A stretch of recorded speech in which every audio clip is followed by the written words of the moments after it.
Shericka Jacko Jackson, aka the Superwoman, did not spark in her second 200-meter race, which took place moments ago in Oslo at the Oslo Diamond League. So should we be concerned? Welcome back to the channel, people. Welcome back to the channel. If this is your first time here, thank you for making it Peter Lloyd World. Go ahead, please hit the subscribe button so we can continue to grow. When you do that, hit the notification bell so you know when the next video drops. You drop a video at least once a day here in Peter Lloyd World. Also, if you enjoy the content, please hit the like button and finally leave your thoughts. So, ready? Yeah? Good to go. Well, first up, let me tell you, I'm fighting the vid, people. So if you hear my voice sounding a little scratchy and strange, please forgive me. But, you know, we have to keep the videos coming. So, the one and only double world champion, the remarkable Shericka Jackson, well, she was slated to run at the Oslo Diamond League not long ago, maybe about 20 minutes ago. In a solid lineup of athletes, she took on the likes of Marie-Josée Tallou of Côte d'Ivoire.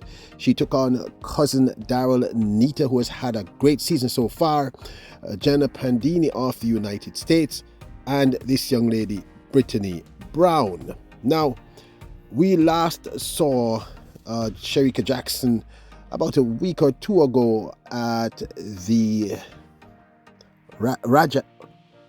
Rabat Diamond League, where she won, but not very impressively. She ran 22.82 to win, which puts her at the 53rd fastest 200 meters so far for the 2024 season, which of course you know is nowhere close to where she should be.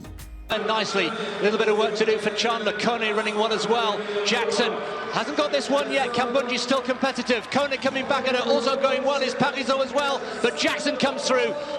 And of course, she opened up her season running the 100 meters, running a time of 11.03 at the all-comers at the National Stadium in Kingston, Jamaica. This, of course, was in the 100 meters. The season opener we've been waiting for. Shericka Jackson off to a fine start. Tina Clay also traveling well. Shericka Jackson on the outside. Tina Clay in the top two. 11. And of course, questions were asked because neither of those times were what we would normally see. Or are they? Brittany Brown, of course, eventually took the win here in Oslo in the women's 200 meters. In fact, Brittany Brown of the United States won in 22.3 to a season's best, ahead of Marie-Josée Tallou of Côte d'Ivoire, who ran 22.36, a season's best. Daryl Nita took a solid third in 22.50, also season's best.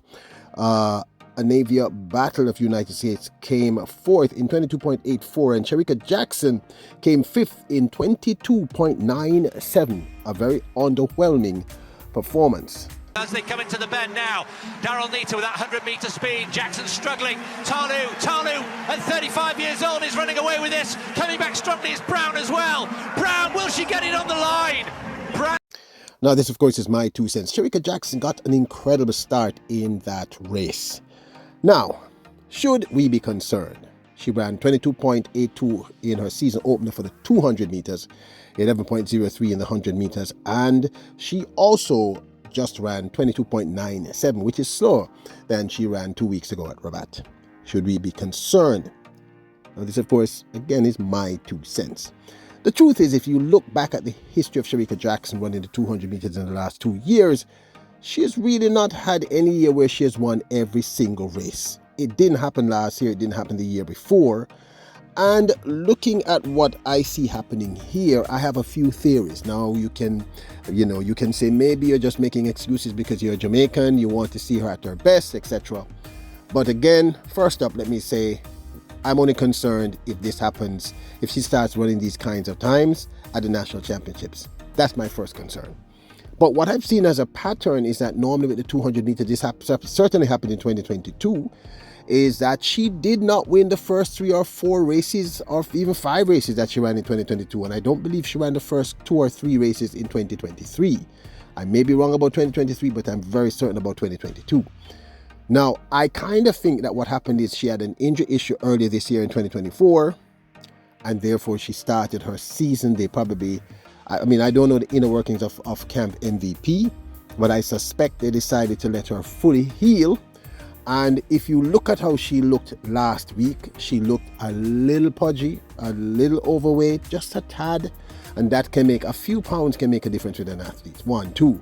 I think there's a lot of ring rust here because she would have been running now for at least a month, if not maybe a little more than a month. And sometimes should have started running in the indoor season doing the 60 meters. So I think what's essentially happening here and why we are seeing this version of a Shericka Jackson at this stage is because she's behind in her prep. I mean, this is my honest opinion. I think she's slightly overweight.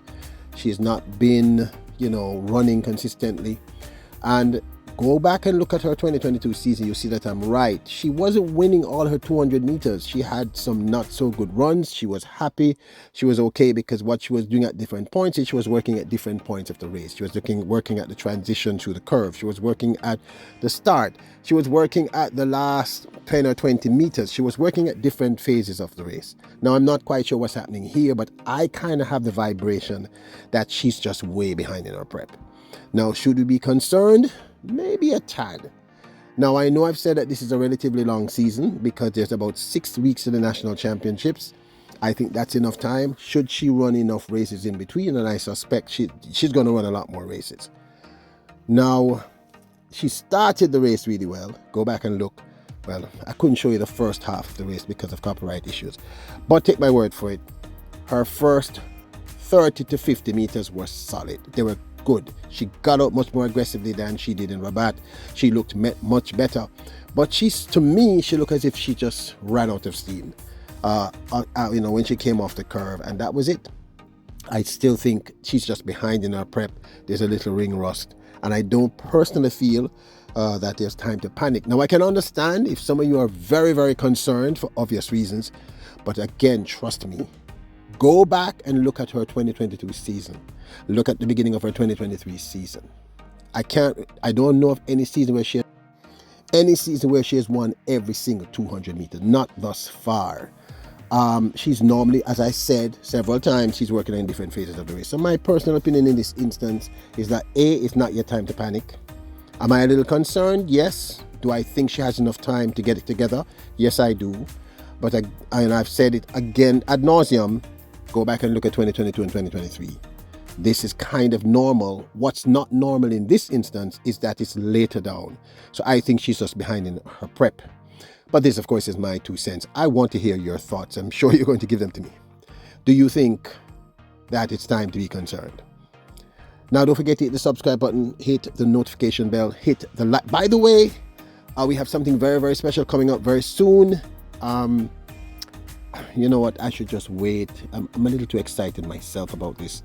So maybe I should just wait. And when it happens, we'll do the proper announcement. So yeah, so what do you think? How did you feel? Are you concerned? I know that many are going to be concerned. But let's not throw the baby with the bathwater. She's just behind in her prep, people. I honestly think this. She'll be okay. Remember, you are royals, kings and queens. Bless up.